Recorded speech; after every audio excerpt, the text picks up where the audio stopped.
খুবই কঠিন সময় পার করছে ফেনী, নোয়াখালী, চট্টগ্রাম, কুমিল্লা সহ দেশের প্রায় 11টি জেলার মানুষ।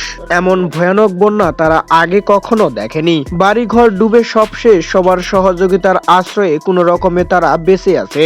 তাদের কষ্টয় যেন কাঁদছে পুরো দেশের মানুষ। দর্শক, আর এমনই মুহূর্তে ঘটনাটি ঘটে শুক্রবারের জুম্মার দিনে। পানির মধ্যেই নামাজ আদায় করে মুসলিমরা। মূলত সাম্প্রতিক যোগাযোগ মাধ্যমে ফেসবুকে বাংলাদেশি পেশার রুবেল হোসেন একটি ছবি পোস্ট করেন। আর পোস্ট করা ছবিতে দেখা যাচ্ছে মসজিদে পানি উঠেছে, আর পানির মধ্যে নামাজ আদায় শেষে মোনাজাত ধরে কাঁদছে বন্যা কবলিত মানুষরা। এমন কঠিন সময়েও আল্লাহকে ভুলেনি তারা। আমরা যে কোনো একটা অজুহাত পাইলেই নামাজ ছেড়ে দেই, আর তারা এই কঠিন সময়েও আল্লাহকে ভুলেনি। এই পোস্ট করে ক্রিকেটার রুবেল হোসেন লেখেন, মালিক একজন, তিনি হলেন মহান আল্লাহ তাআলা।